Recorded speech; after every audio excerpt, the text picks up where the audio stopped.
The decade of the 1990s continued to be a busy time. 1994 started off with a bang. At Christmas time of '93, Gladys and Barry had come home and they had talked that we were going to need to do something for our parents' 60th wedding anniversary. And I reminded Gladys that she was also married 40 years, and I would soon be married 40 years. And so we decided to have an honor for all three couples and have a big blast party called a celebration of 140 years of marriage. And so we planned it for a New Year's Day, because the family was also scattered in different cities, and people were teaching, and kids were going to school and all.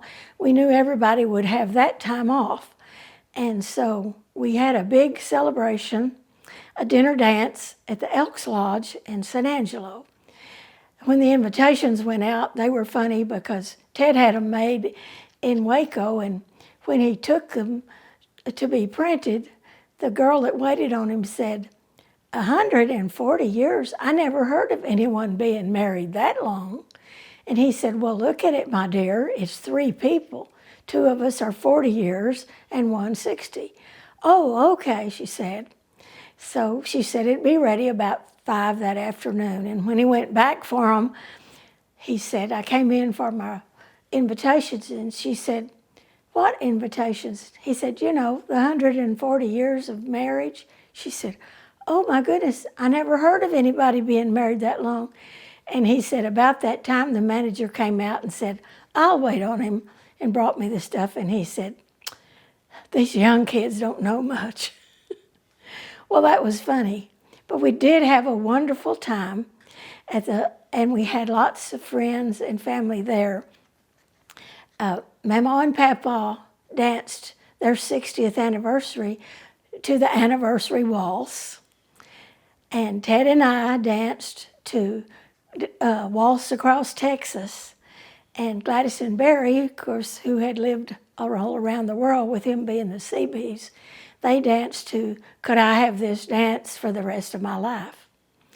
And we had a really good crowd. And actually, my family had a picture made of 5 generations, because Ted Jr. was there, and Gwen came and brought baby Chase. And so Mother and Dad were real pleased for us to have that 5th generation picture. In 1993, the year before that, Angela had changed jobs. She had, as an auditor for Ernst & Young, she had audited books at John Peter Smith Hospital in Fort Worth. And they offered her a job in their financial department, which was a promotion for her. And she moved there, and things seemed to be going well in her career. But what we did not know, things were not going so well in the marriage. And she and Steve were soon divorced. It was later in 1993 that she met a young man named Brad Simmons, who was, she knew through the hospital. And they ended up getting married in February of 1994. And it wasn't long after that before they moved from Fort Worth to Florida, because Angela got promoted. Then she got an offer of a job to be the head of the financial department in 2 Catholic hospitals, one in Tampa and one in St. Petersburg. And so they moved to Florida. But the rest of us were going well, and everything was going well, except my parents. Their health was going down. My dad had had a cancer removed off the side of his nose, and it grew back. And they burned it again, and it grew back and was very aggressive. And so he came to Scott and White in Temple to see a specialist there, and it turned out that the type of cancer he had, they had to remove a portion of his nose. And before they could do that, they had to take out all his teeth. And then after the surgery, he had radiation to kill the cancer in his face. And he did pretty well, but Ted drove him to the hospital back and forth. I guess the Bible verse that says, God works for good in all things to them who love him, worked out well, because Ted's disappointment at his job having been gone, he was able to use the time to help other people and do other things that he wanted to do. He did not only take my dad back and forth to the hospital, but once he took a neighbor, Bonnie McCutcheon, who was burned in a propane fire, and drove her to Scott and White. And then, when I had my mammogram that next year, there was a spot in it. And after tests, it showed that I had a pretty fast-moving, aggressive, like growths in my right breast. And so we determined to get that out, and he took me to the hospital and was with me when I had that surgery. The testing did show pre-cancerous, and I think I probably dodged a bullet on that. And after my breast surgery, Ted was still able to go and visit shut-ins and sick from the church and do other things that he wanted to do. And actually, our church once built a house for Habitat for Humanity. And Ted then was in charge because he knew so much about construction. He was on the roof, roofing one day when the newspaper reporter came, and they asked him to come down. They wanted to interview him about the house. And so he said, I think it's a worthwhile project, and it's been good for our church, and I know it's been good for me spiritually. And the reporter said, oh, really? How? And in typical fashion, he looked at her and he said, well, it worked the devil out of me. That was Ted. He always had a comment. Another thing that he did was he became involved with the AARP and actually became president there for a couple of years. And also he joined the Lorena Lions Club and did work with them. Well, Mother's health deteriorated too, and hers was trouble with her bladder and cancer. And it wasn't too long before she had to go into a nursing home because she couldn't stay at home anymore and have 24-hour care. She went into a nursing home there in San Angelo, and my dad would go to see her every day. He'd take his harmonica, play for the residents, and then eat lunch with her. And one day, in the winter, going in, he fell on the sidewalk and broke his leg. And then he was incapacitated and on a walker and healing. And he could no longer live alone. And so it was determined that he would have to do something else too. Mom was not real happy, but she did the best she could, and I went to see her at least once a month because Ted said, now that your folks are getting older, there's a lot of other things that we need to do. Why don't you retire? Angela's finished college and she's working and all, and we don't need your salary anymore. So that year of 94, 95, I decided that I would probably retire.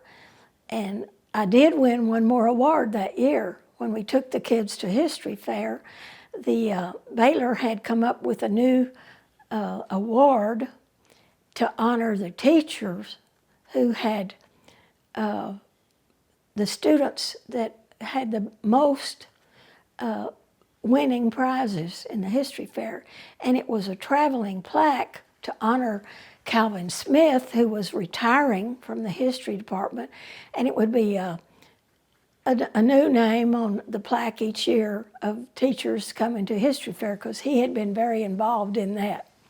And my name is the first one on that plaque. So that seemed like a pretty good time to go ahead and retire. And I did. And things went well, and also it worked out good because Angela in Florida was now pregnant again. Taylor had started kindergarten, and Brad was staying at home with David, and Angela was due February 3rd of 1995. And so I didn't work. I took off some of my sick leave and went to Florida, but I was going to retire then at the end of May.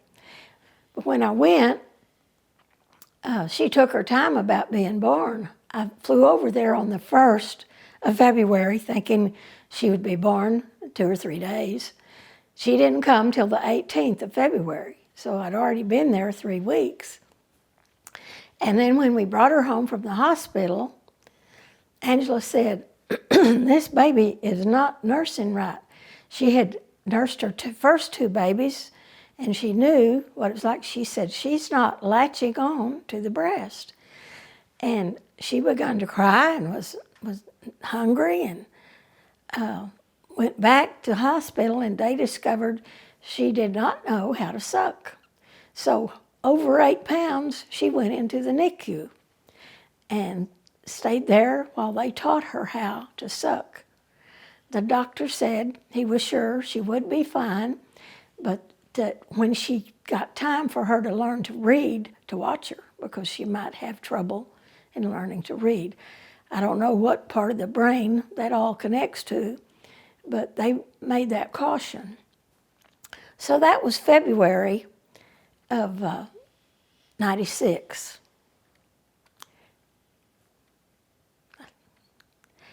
I think I said 95 earlier. It was 96. And I rode home then with Barry and Gladys because they had been in Florida on their motor home. And instead of flying back, I took that time to visit with them because they were coming back in order to visit Mother and Dad. And when we got back, we talked, and Mom was going to turn 80 in May of 1996. And so, and a lady from the VFW had called and said, "Your mother has been in the VFW now. It's coming up to 60 years this spring." So she joined like during the war, and we want to give her an honor of 60 years in the Veterans of Foreign Wars Auxiliary. So we decided we would have the party, a joint birthday party, and honoring her with then that would be a lot of her friends to come to honor her. And we set it on April 13th, which was exactly 1 month prior to her 60th birthday. On that Sunday before that, when Barry and Gladys were there and was going to stay through the party and all, Andy went to get her to take her to his house for lunch, and Barry and Gladys were coming, and she wasn't feeling well. She said, "I don't feel like dressing and going. I'm sorry. I'd like to, but I just don't feel well." So she didn't go, and so Gladys went back to see her. And she called me the next day, and she said, "Mom's still not feeling well. She's not doing good." And so I said, "Well, I'll see about coming on over, because we're going to come for Saturday anyway, and I'll try to come a little early, but Thursday is my 42nd wedding anniversary, and Ted and I had planned to go out to dinner. Well, Wednesday, Gladys called me and she said, Mom's had a stroke. And so I got in the car that morning real early on the 11th of April and drove to San Angelo. And when I walked in, I could tell she had had a stroke and she could no longer speak. But her eyes told me that she knew I was there. And we stayed, some of us there at the nursing home with her constantly. And on Saturday, the day of supposedly to honor her with the party, she passed with another stroke. And we called Maureen in Pennsylvania, and she said, don't bury her till I can be there. I need to see her. And so we said, we won't. And then we called all the other people and to come. And Alicia and her family were coming. Angela couldn't come because Catherine had just come home from the NICU and wasn't able to travel yet. She was less than 2 months old. But we planned the funeral, and we put Mother away on that next week. And no one even thought about the party anymore until they called us from the bakery and said, isn't anyone going to come after this cake to feed 75 people? So Gladys picked it up, and instead of it being a celebration, we ate the cake as people gathered for the funeral. Well, that was the spring of 1996. Losing your mother's not an easy thing, but you have to go on with life for everybody else. So we continued on with things, and Angela got an offer from MD Anderson in Houston to come as a director of their financial department. And so they moved back to Texas, and we're back in Texas, and we could see them more often. And that was a nice move for her, and Brad got a job as a person that sells pharmaceuticals, visited hospitals, doctors, and other nursing homes to sell this product. And soon David was in kindergarten, and Angela was pregnant again.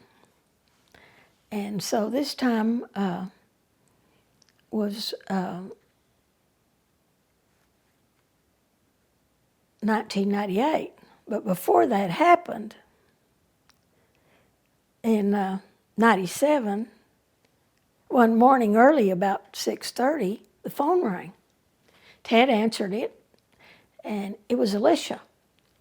And she said, Dad, I was in the shower and the lights went out. And I've come in and the light's blinking on the microwave. I don't know what's wrong, but could you come over and check my electricity? She said, it looks like the lights are on the other houses around. And the phone went dead. He said, the phone cut off. I said, you don't suppose she's had a fire or something? So we threw on our clothes and jumped in the car. And as we got over there, we could hear the fire truck starting up. And Alicia was coming out of the house in her robe, ushering the two boys out of the house. Joseph had on a pair of jeans, was barefoot, and that was all. Michael has had on his underwear and was wrapped in a blanket and was barefooted. And they came out, and we could see smoke coming out of the vents from the attic. Her neighbor had actually come out to pick up the paper, and she had walked out for a minute, and he hollered, you've got a fire, and I've called the fire department. Alicia went back in the house to the kitchen and grabbed her purse with the keys and backed her car out of the driveway. And when the fire trucks arrived, the firemen got on the roof and they cut a hole, and then we could see how extensive the fire was. It burned. It had started in the breaker room in her closet, and it burned up all of her clothes. And that bedroom had an antique bird's eye maple bedroom suit in it, and that was lost. And most everything in the house was lost because of either fire or water damage from the firemen fighting the fire. One of them even leg went through the roof. That's how much it was already. So we felt we were blessed that they weren't hurt, that it didn't happen earlier and while they were all still asleep. So anyway, they moved in with us to our house while the insurance was looking everything over and to see what all they would do. It lacked a little bit of, not too much money, but a little bit being a total loss. And so they had to tear out what they could and clean up. Took lots of refurbishing, remodeling, and all. And they lived with us about 9 months.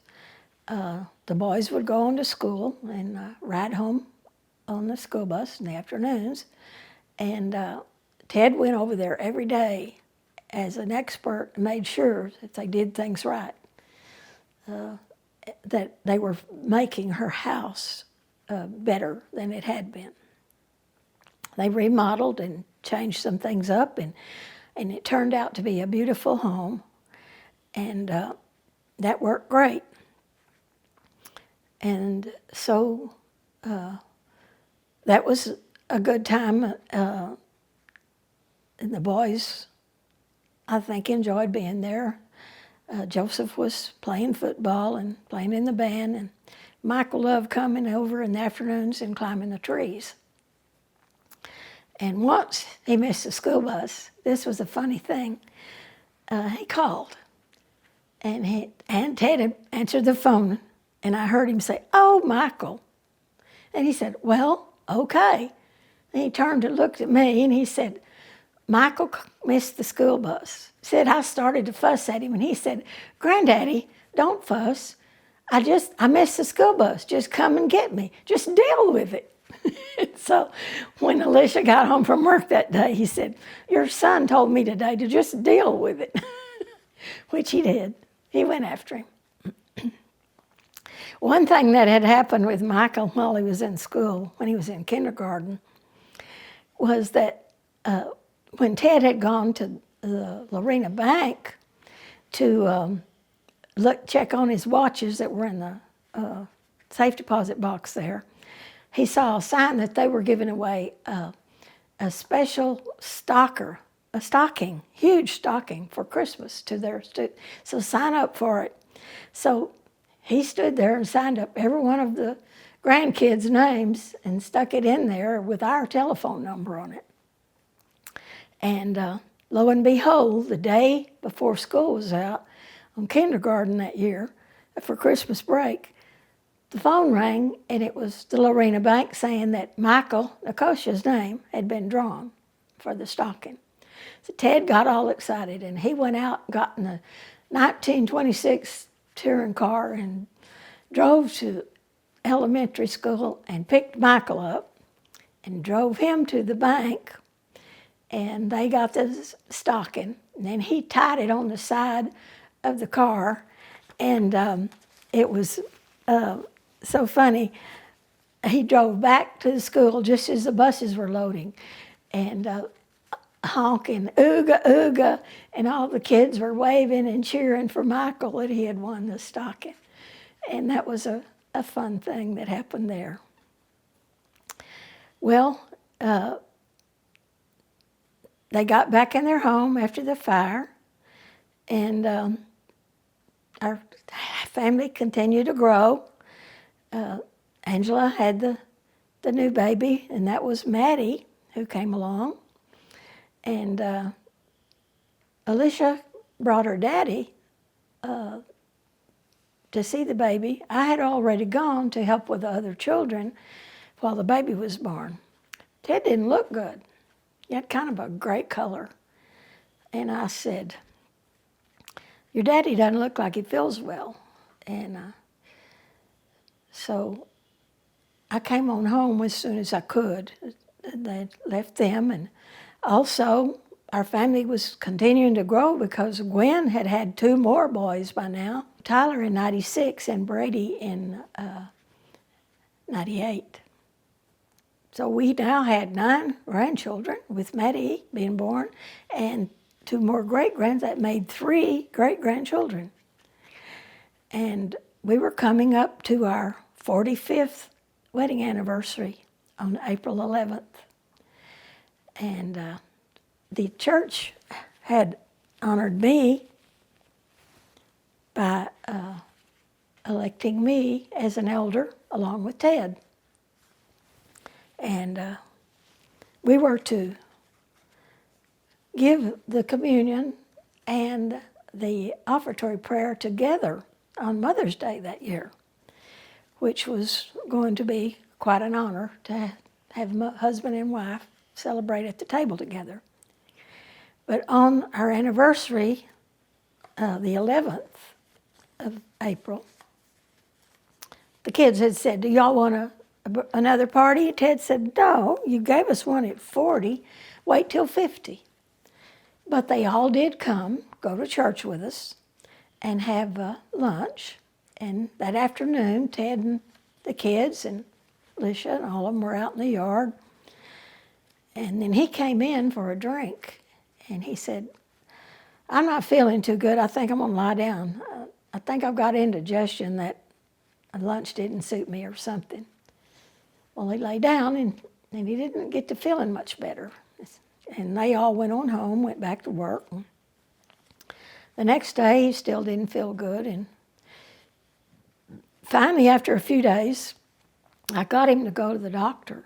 And they said they could hear fluid on his lungs. So they thought he had pneumonia.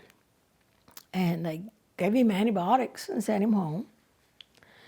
And he was taking them, but he didn't get a lot better. When he went back to the doctor for the checkup, he wasn't any better, and so they put him in the hospital to run some more tests. And those tests showed heart problem.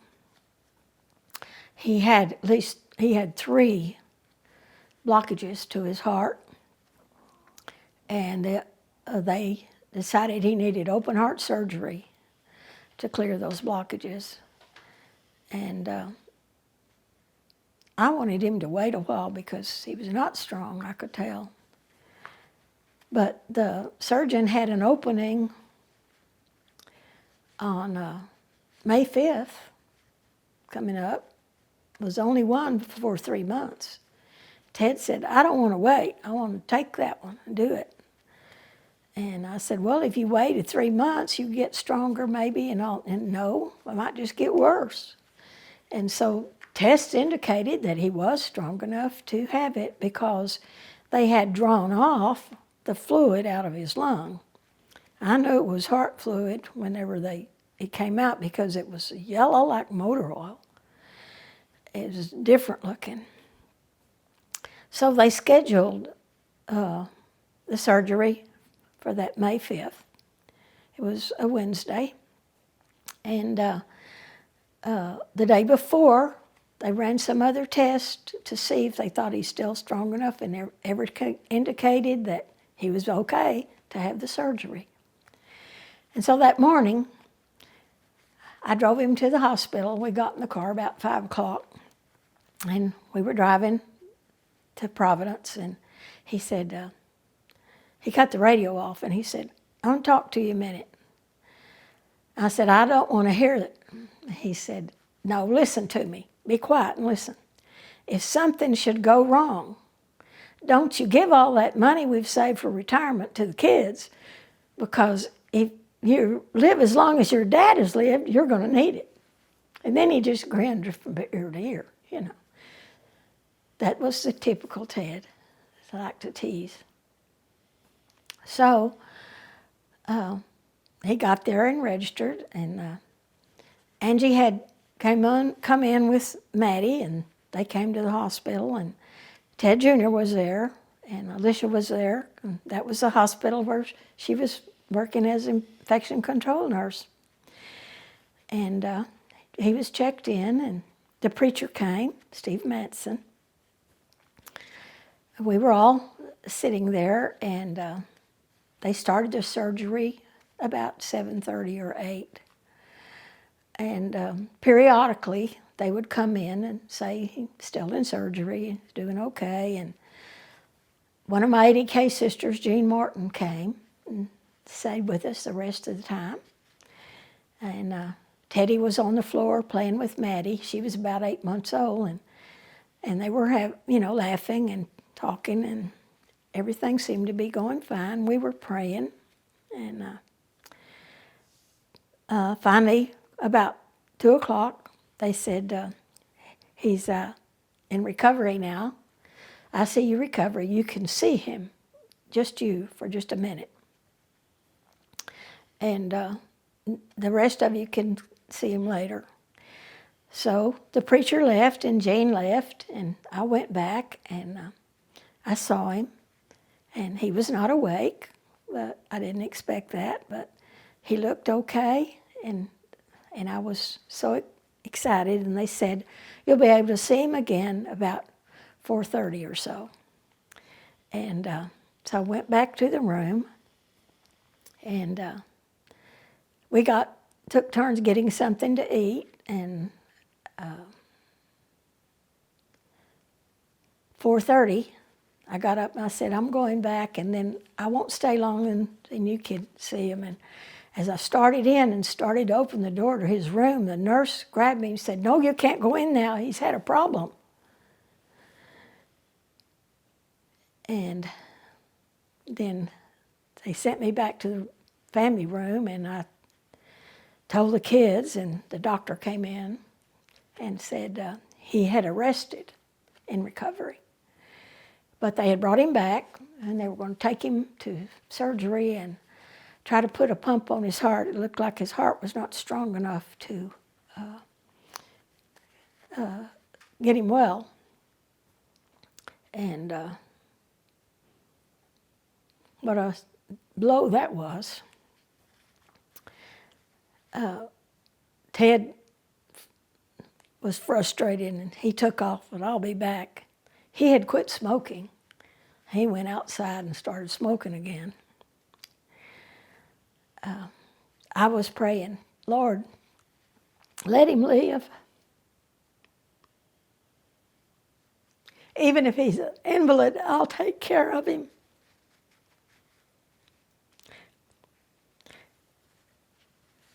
But my sweet Alicia, who was a nurse, said she knew with what the complications the doctor told her he'd had, that if he did live, he would not be the daddy that we had known, because he had stroked, and he probably would never be out of the bed. He'd be an invalid, never speak again, maybe not have a right mind, had to be on a feeding tube and all that. So she said, and she told me this several weeks later, Mom, I changed my prayer at that time. I said, God, be merciful to my father. And he was. And later, Teddy said, you know, Mom, I've come to realize that was an easy death on Dad. He went to sleep in surgery and woke up in heaven. And you can't ask for more than that. Well,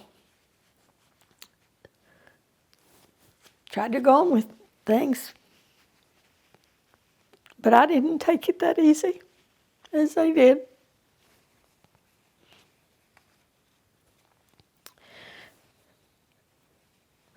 But all my family came. We had 14 people staying in my house for the funeral on that Saturday, the 8th. My dad and Linda, she had brought him. Renee and Neil flew in from Pennsylvania. Angela was there with her kids now because Brad had come from Houston with the children, other 3 children, and I didn't have time to grieve, though actually, when Teddy asked me if I was all right, after we'd been to pick out the casket, I said, well, I'd like to crawl in there with him, but I can't. But anyway,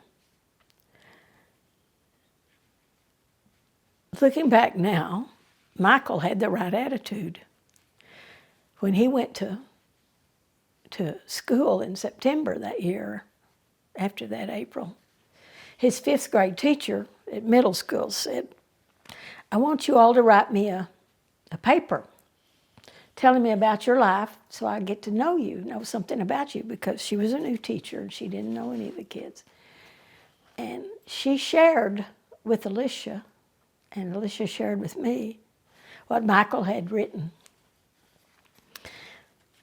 And this is his story of his life. He said, my name is John Michael Nicosia. I was born on 6/7/89. That was a special numerical day, and I was on TV that night. But I don't remember it, of course, because I was a baby. What I first remember was playing with my brother and my dog and my cousins and playing soccer. I liked school when I went. In kindergarten, I had Ms. McKnight. 1st grade was a horrible year. My dog died, my grandma Annie died, and my parents got divorced. 2nd grade was uneventful. But 3rd grade, our house burned, and we had to go live with my grandparents for 9 months. But that turned out not to be such a bad thing, because in 4th grade, my granddaddy died, and I had got to live with him and get to know him. Well, that was sweet of Michael. But I still had a lot of grieving and things going on with me, physically, mentally, and spiritually, that I had to overcome.